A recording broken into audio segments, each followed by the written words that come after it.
तो अभी हम लोग जो है इसके आगे जो है हमारा नेक्स्ट टॉपिक है टाइप ऑफ फोर्सेस।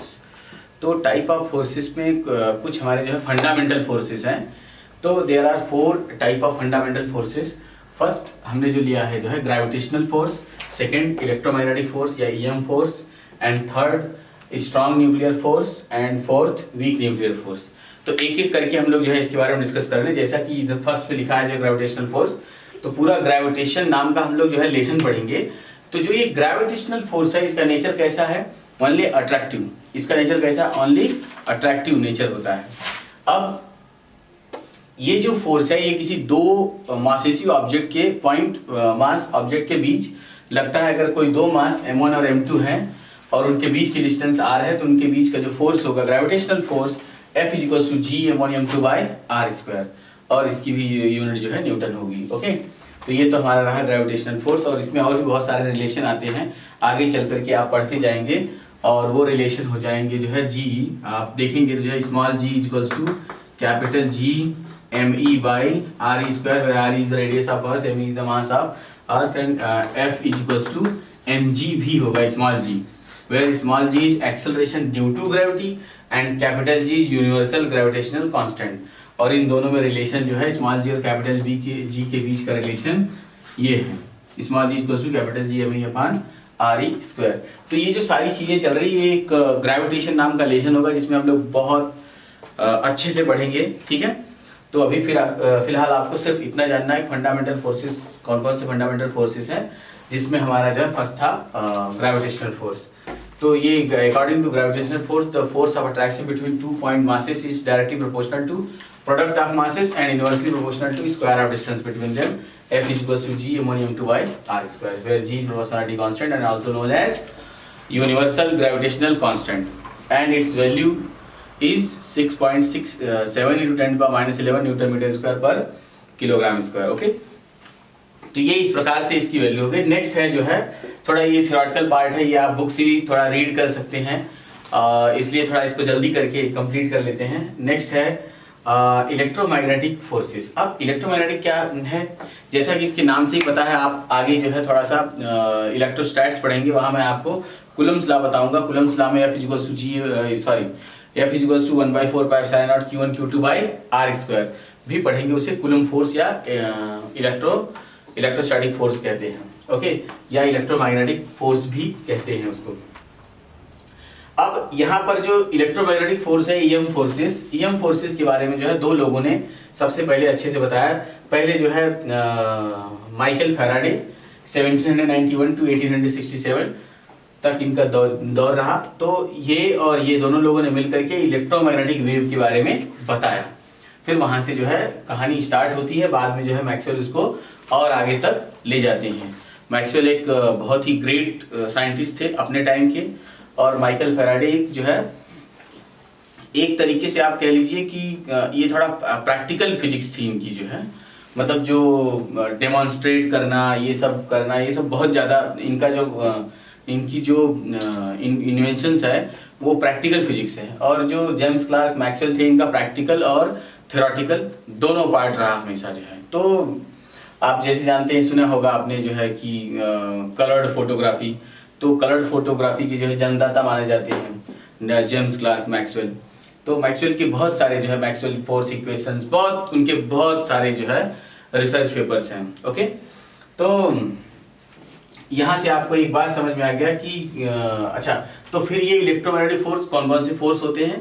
तो जैसा कि आपको एग्जांपल मैंने दिया, फोर्स ऑफ फ्रिक्शन भी इलेक्ट्रोमैग्नेटिक फोर्स होता है, नॉर्मल रिएक्शन भी इलेक्ट्रोमैग्नेटिक फोर्स होता है।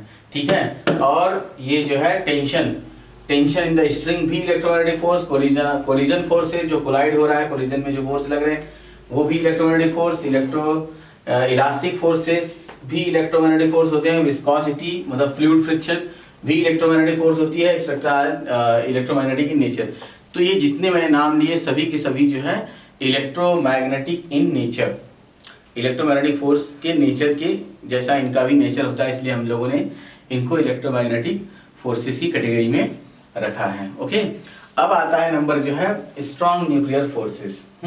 ये जो सारी चीजें आ रही है इन सबका एक एक लेसन है, हम लोग इन्हें एक एक लेसन में पूरे एक्सप्लेनेटरी फॉर्मेट में देखेंगे। तो तो फिलहाल अभी देखा जाए स्ट्रॉन्ग न्यूक्लियर फोर्स, ये न्यूक्लियर फोर्स किसी न्यूक्लियस के अंदर लगता है, जो है किसी एटम के न्यूक्लियस में ये फोर्स लगता है। तो कैसा है जो है आप देख रहे हैं, जैसा कि दिस इज द, देखा जाए थोड़ा इसके बारे में, this is the strongest force that binds the nucleons together inside the nucleus, जो न्यूक्लियस के अंदर जो न्यूक्लियॉन्स को बाइंड करके रखता है, ठीक है। और therefore through strongest it is a short range, और ये एक शॉर्ट रेंज फोर्स है जिसकी जो रेंज है वो 10⁻⁻14 मीटर तक ही होती है, less than 10⁻⁻14 metre force. It is a very strong attractive force and is charge independent, और ये किसी चार्ज पे डिपेंड नहीं करता, ये चार्ज इंडिपेंडेंट फोर्स होता है। ओके, और नेक्स्ट है वीक न्यूक्लियर फोर्स। तो वीक न्यूक्लियर फोर्स क्या है देख लेते हैं, जो है this is the interaction between subatomic particles that is responsible for the radioactive decay of atoms, in particulars beta emission। जो बीटा emissions होते हैं जो है वहां पर ये जो है weak nuclear forces लगते हैं। The range of weak nuclear force is exceedingly small of the order of 10⁻⁻16 metre. इनका जो रेंज होता है बहुत ही स्मॉल होता है, बट ये फोर्स वीक न्यूक्लियर फोर्स तो होता है, बट ये जो है ग्रेविटेशनल फोर्स से फिर भी ग्रेटर फोर्स होता है, but very very very small to the electromagnetic force. Okay, और ये जो है स्ट्रॉन्ग न्यूक्लियर फोर्स। तो आपको ये यहाँ से पूरी स्टोरी अच्छे से क्लियर हो गई होगी कि ये क्या है, और आप जो है बुक से भी इसको रीड करें, इसको अच्छे से समझें जो है। तो अगर हम लोग जो है इसी टर्म में आगे थोड़ा कुछ क्वेश्चंस ले लें, तो क्वेश्चंस क्या कहता है जो है, क्वेश्चंस में कहता है कि ये क्वेश्चन है कि there are 3 identical point masses are fixed symmetrically on a periphery of a circle, obtain the resultant gravitational force on any point mass m at the center of circle, extend this idea to more than 3 identical masses symmetrically located on the periphery. How far can you extend this concept? Okay, तो यहाँ से हम लोग देखते हैं कि एक जो है ऐसा सर्कुलर, आप ऐसा रिंग जैसा पकड़िए और उसके सेंटर पे एक मास रखा हुआ है, और फिर उसके पेरीफेरी पे 3 इक्वल मासेस रखे गए हैं, ठीक है। मतलब कि स्मॉल एम मास का इक्वल मास उसकी पेरीफेरी पे है, सरकमफ्रेंस पे, और जो है कैपिटल एम मास उसके सेंटर पे रखा गया है। तो हमें आपको ये बताना है कि ये जो 3 मासेस इक्वल मासेस उसके पेरीफेरी पे रखे गए हैं, तो उसके सेंटर पे रखा हुआ जो कैपिटल एम मास है उस पर वो लोग कितना नेट फोर्स अप्लाई करेंगे, ऐसा हमें आपको फाइंड आउट करना है। तो आइए हम लोग देख लेते हैं कि ये कितना जो है कितना करेगा। तो एक सर्कल ड्रॉ करते हैं और उसके सेंटर पे कैपिटल एम रखते हैं, और उसके पेरीफेरी पे कितना सेम मास के 3 ऑब्जेक्ट सिमेट्रिकली रख दिया जाता है। तो देखिए जो है कुछ इस प्रकार का आपका डायग्राम होगा। तो ये हो गया आपका सेंटर, और यहाँ पर एक मास है स्मॉल m, और एक यहाँ पर है, और एक आपका यहाँ पर है। तो ये स्मॉल m, ये भी स्मॉल m, और ये भी स्मॉल m, ये बस कैपिटल m मास का उसके सेंटर पे रखा हुआ है। अब आप देखें, बहुत ही interesting story. Force applied by, ये इस पर किधर फोर्स लगाएगा, अट्रैक्टिव फोर्स, ये इस पर किधर फोर्स लगाएगा, अट्रैक्टिव, ये भी अट्रैक्टिव। अगर हम लोग देखें तो ये सब क्या है, उसकी रेडियस है। तो ये तीनों के तीनों रेडियस में आते हैं। तो रेडियस तो सबकी मतलब distance between the point masses क्या है, यहाँ सेम है।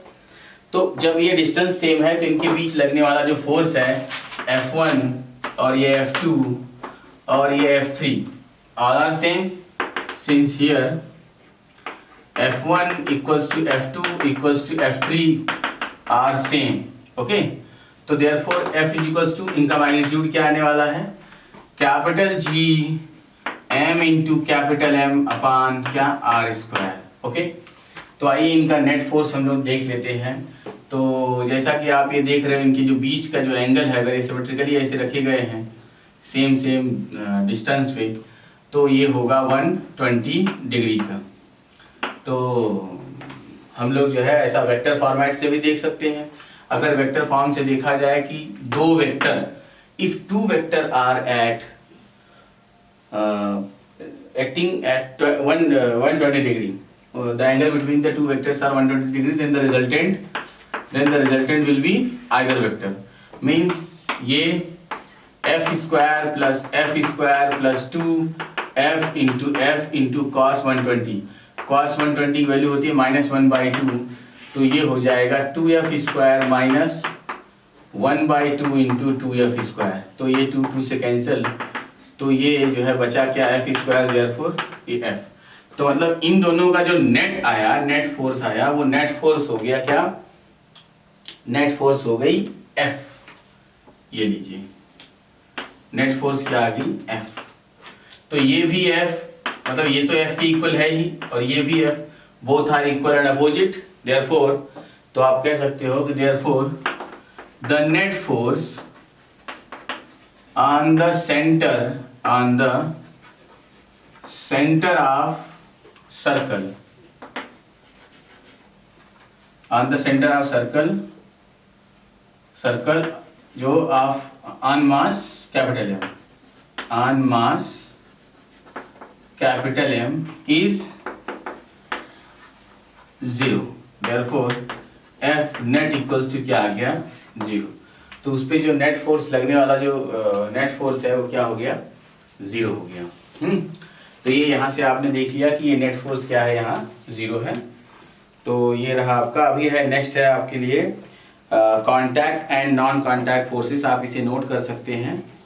यहाँ से आपने देख लिया कि नेट फोर्स क्या आया, 0 आया जो है, और हर एक फोर्स का जो मैग्नीट्यूड था वो था G_m1m2/r², और नेट फोर्स क्या हो गया, 0 हो गया। ठीक है, तो यहाँ से अभी हमारे लिए नेक्स्ट है contact and non contact forces. तो अभी हम लोग बात करेंगे contact and non contact forces के बारे में।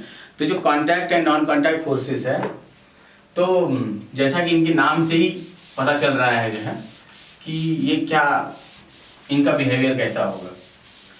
तो आइए देखते हैं जो है कि कांटेक्ट एंड नॉन कांटेक्ट क्या है। कांटेक्ट फोर्सेस मतलब ऐसा फोर्स जहाँ पे फोर्स लगे बट वहाँ पे फिजिकल टच हो, फिजिकली टच हो, मतलब वो दोनों चीजें क्या हो, टच में हो, और तब जो फोर्स लगे उसे हम लोग कहते हैं कांटेक्ट फोर्सेस।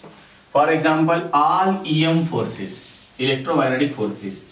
तो मैंने आपको अभी भी एग्जांपल दिया था इलेक्ट्रोमैग्नेटिक फोर्सेस में friction force, normal reaction, viscous force, ये सारी चीजें, टेंशन इन द स्ट्रिंग, ये सभी फोर्सेस क्या थे, कांटेक्ट फोर्सेस थे।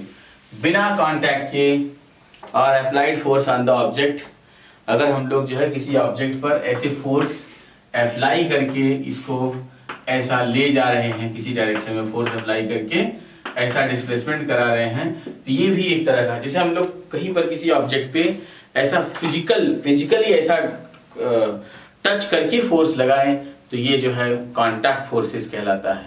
और नेक्स्ट है non contact forces. Non contact forces क्या हो गया, ऐसे फोर्स जहां पे क्या हो, कांटेक्ट, बिना कांटेक्ट के भी फोर्स लग रहे हैं, जैसे ग्रेविटेशनल फोर्स, सेकंड अपना इलेक्ट्रोस्टैटिक फोर्स, ये मैग्नेटिक फोर्स। तो ये जो magnetic force, electrostatic force, gravitational force, ये जो फोर्स है ये बिना कांटेक्ट में होने के बावजूद भी एक दूसरे को अट्रैक्ट कर रहा है या तो रिपेल करता है। इलेक्ट्रोस्टैटिक फोर्स में वहाँ अट्रैक्शन रिपल्सन दोनों हो रहा है, और जो ये मैग्नेट्स होते हैं वो भी अट्रैक्ट और रिपेल कर रहे होते हैं एक दूसरे को, वो पोल्स पे डिपेंड करता है। लेकिन यहाँ कांटेक्ट की कोई जरूरत नहीं है, तो बिना कांटेक्ट के भी जहाँ फोर्स लगे उसे हम लोग जो है नॉन कांटेक्ट फोर्सेस कहते हैं। तो नॉन कांटेक्ट फोर्सेस में ये लोग आ गए। कौन कौन से? ग्रेविटेशनल फोर्स, इलेक्ट्रोमैग्नेटिक फोर्स या electrostatic force, magnetic force are non contact forces and contact forces all EM forces. तो जितने इलेक्ट्रोमैग्नेटिक फोर्सेस हैं सभी की सभी क्या है? कॉन्टैक्ट फोर्सेस हैं। ओके, अभी नाम आता है जो है real and pseudo force. Real force क्या हो जाता है? यहाँ पर जो है बताया गया कि जो न्यूटन्स लॉज को फॉलो करते हैं they are the real force, और जो उसके इफेक्ट से मतलब नॉन इनर्शियल फ्रेम में जो आते हैं जो है, ठीक है, तो ऐसे बहुत सारे ऐसे फोर्स हैं जिनको हम लोग जो है क्या कहते हैं? स्यूडो फोर्स, मतलब रियल एंड स्यूडो फोर्स। तो स्यूडो फोर्स क्या है?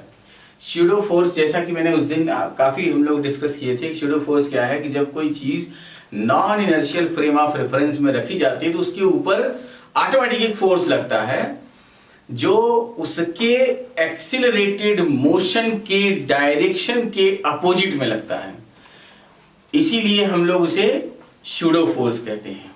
ठीक है, या जैसे कि अभी हम लोगों ने कुछ वीडियोस पहले जो है सर्कुलर मोशन पढ़ा था, तो सर्कुलर मोशन में मैंने कहा ना जो है अगर आप पूरी सीरीज देखते हैं तो 100% आपको फिजिक्स समझेगी, ये मेरी गारंटी है। आपके पास बुक और टर्न बाय टर्न आपने सारे वीडियोस देखे हैं तो फिर आपको 100% समझ में आना चाहिए। अभी देखिए सर्कुलर मोशन की अगर मैं बात करूं तो सर्कुलर मोशन में जैसे कि अभी ऑब्जेक्ट यू जस्ट इमेजिन कि यहां है, तो सेंट्रीपिटल फोर्स किधर लग रहा है? सेंट्रीपिटल फोर्स किधर है? इस तरफ है, या सेंट्रीपिटल फोर्स इस डायरेक्शन को लग रहा है और इसकी वैल्यू है mv²/r, ये इसका मास है। तो असलियत में अगर हम लोग ये देखें कि ये पूरा एक जो सिस्टम बन रहा है, मतलब स्ट्रिंग ब्लॉक सिस्टम बन रहा है, तो ये जो फोर्स है ये लग किधर रहा है? उस ब्लॉक के ऊपर लग रहा है, किधर? अंदर की तरफ। और ये कैसा है? एक्सेलरेशन है। अभी मैंने बात किया कि अगर कहीं पर भी एक्सेलरेशन है और वहां कोई चीज है, कुछ भी है, तो उसके ऊपर भी एक फोर्स लग रहा है, उस फोर्स को हम कहते हैं स्यूडो फोर्स। तो यहां आप देखें तो यहां ऑलरेडी एक फोर्स लग रही है जो कि क्या है? कौन सा फोर्स होगा? स्यूडो फोर्स, और जिसकी वैल्यू क्या होगी? जिसका मैग्नीट्यूड सेंटर की तरफ लगने वाले मैग्नीट्यूड के इक्वल बट अपोजिट डायरेक्शन में लगेगा, mv²/r। तो ये इस फोर्स को हम लोग जो है स्यूडो फोर्स कहते हैं। अब आप कहते होंगे कि इसको बैलेंस करने के लिए एक अपोजिट डायरेक्शन में फोर्स लगता है। हाँ लगता है, वही फोर्स स्यूडो फोर्स है। अब अगर आप इसे स्टैंडर्ड तरीके से समझे in the language of physics तो ये स्यूडो फोर्स है, एक बैलेंस करने वाला फोर्स नहीं, एक्चुअली ये एक स्यूडो फोर्स है जो इसको बैलेंस करता है। ओके, तो स्यूडो फोर्स क्या होता है? हमेशा उसके सेंटर की तरफ लगने वाले फोर्स के यहाँ सर्कुलर मोशन में उसके इक्वल एंड अपोजिट डायरेक्शन में मतलब एक फोर्स लगेगा, मास और इनटू जो एक्सेलरेशन सेंटर की तरफ है उसका जो प्रोडक्ट होगा वही स्यूडो फोर्स होगा, उसे हम लोग कहते हैं स्यूडो फोर्स। ये है।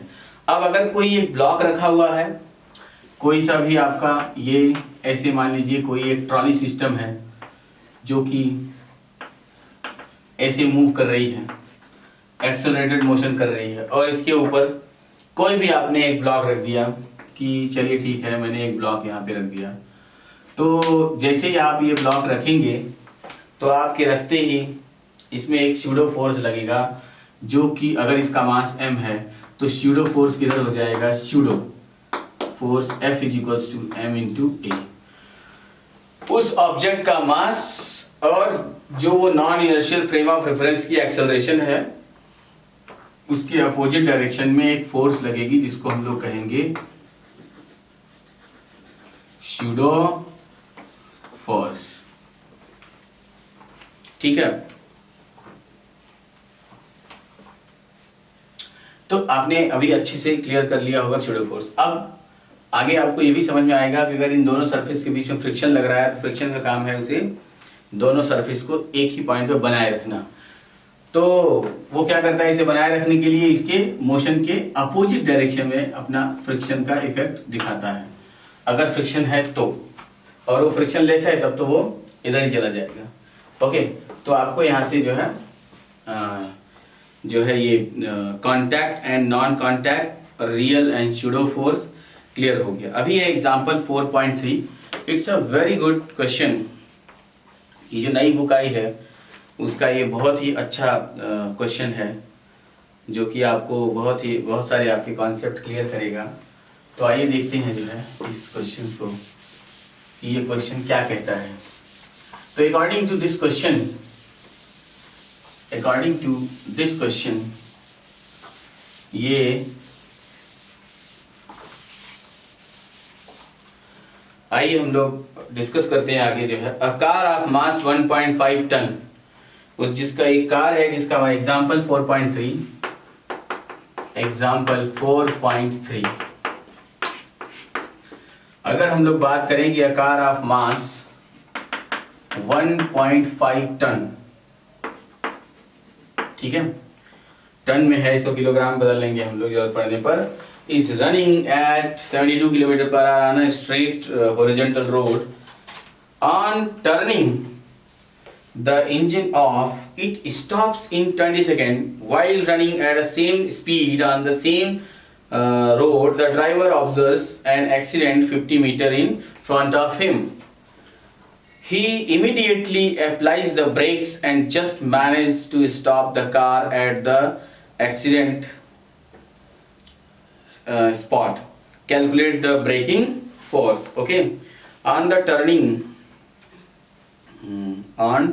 turning the engine off, तो इंजन को ऑफ करने में कितना बता रहा है, 20 सेकेंड।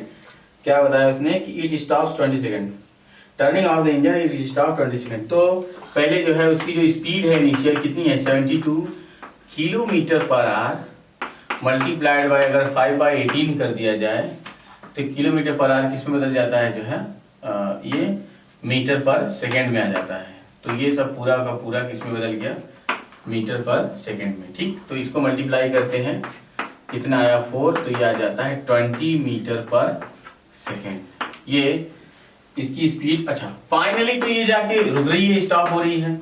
तो जो स्टॉप होने में जो स्टॉपिंग इसका जो एक्सेलरेशन है वो क्या है, v माइनस यू। स्टॉप होने वाला जो एक्सेलरेशन मतलब इंजन के टर्निंग ऑफ से जो एक रिटार्डिंग एक्सेलरेशन क्रिएट होगा वो क्या आएगा, तो ये देख लेते हैं। फाइनल क्या है, 0 इनिशियल क्या है 20 अपान क्या 20, तो ये आता है -1 मीटर पर सेकेंड स्क्वायर। ये है turning of retarding acceleration. Engine के टर्न ऑफ करने पर एक रिटार्डिंग एक्सेलरेशन क्रिएट होगा जो कि कितना आएगा, -1 metre per second square. This is a friction retarding.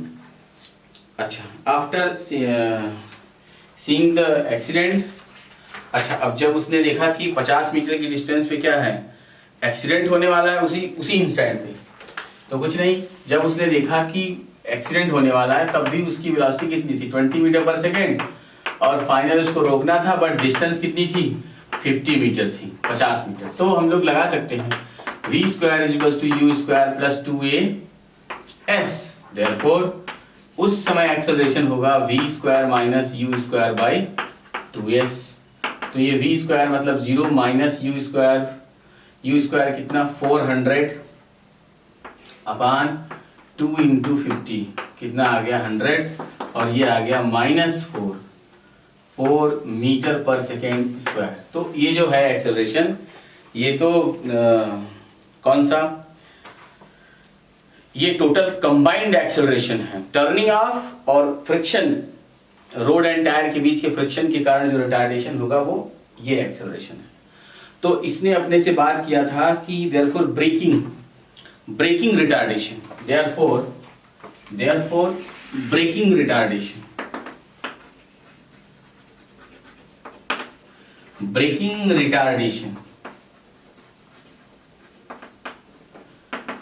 Retardation is equals to 4 - 1 तो इंजन के टर्न ऑफ होने के कारण -1 मीटर पर सेकेंड स्क्वायर आया, और जो ये है -4 ये टर्निंग ऑफ और फ्रिक्शन दोनों मिलाकर के है। तो हमें क्या लेना है, सिर्फ ब्रेकिंग रिटार्डेशन, वो ब्रेक लगाने से।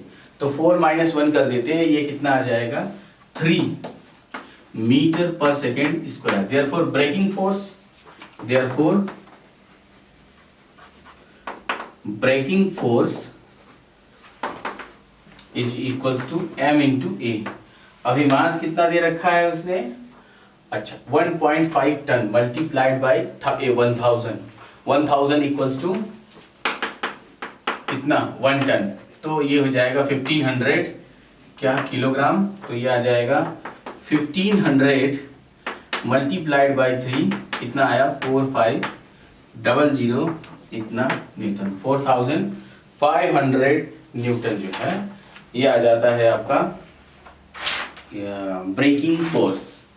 ठीक है, तो ये है आपका ब्रेकिंग फोर्स है, हाँ ब्रेकिंग फोर्स या ब्रेकिंग रिटार्डेशन था, ये ब्रेकिंग फोर्स आ गया। तो ये आपका आंसर है जो है। ओके, तो यहाँ से आपको ये बात जो है अच्छे से क्लियर हो जानी चाहिए, आप नोट कर लीजिए फटाफट।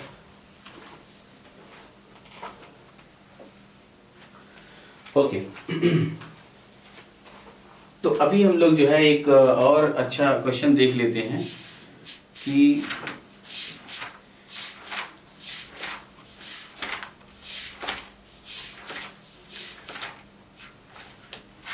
ठीक है, एक क्वेश्चन और करते हैं।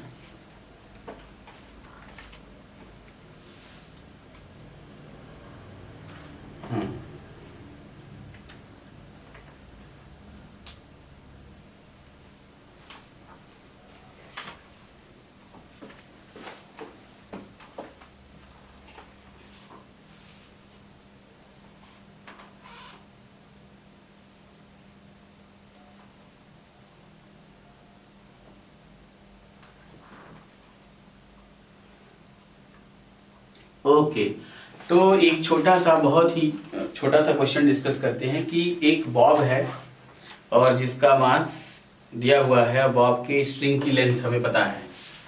अब वो बॉब क्या कर रहा है कि ऐसा ऑसिलेट कर रहा है, अपने एक्सट्रीम पोजीशन पे जाता है, फिर मीन पोजीशन पे आता है, फिर एक्सट्रीम पे जाता है, फिर मीन पे आता है, इस तरह से वो ऑसिलेट कर रहा है।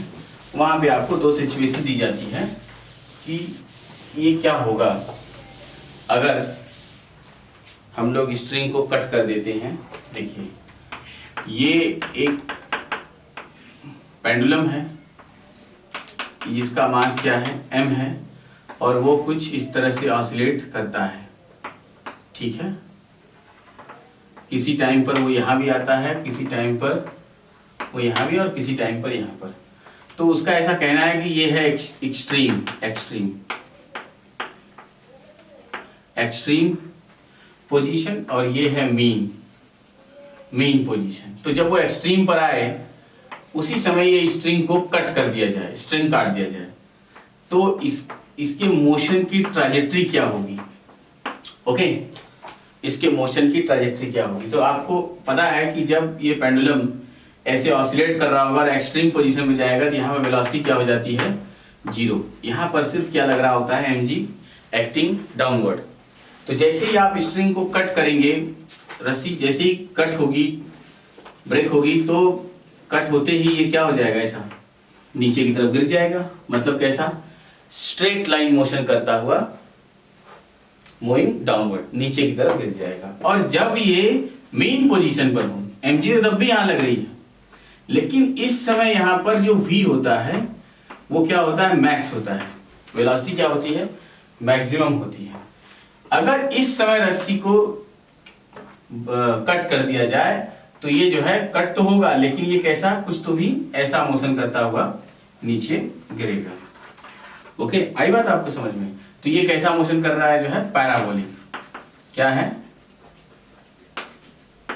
Parabolic motion. इसकी ट्रैजेक्टरी कैसी होगी, पैराबोलिक होगी। और एक्सट्रीम पोजीशन पे अगर कट किया गया तो इसकी ट्रैजेक्टरी कैसी होगी, स्ट्रेट लाइन। ओके, ये इस तरह से आपका एक बहुत ही छोटा क्वेश्चन जो कि आपको क्लियर हो गया। Okay, thank you.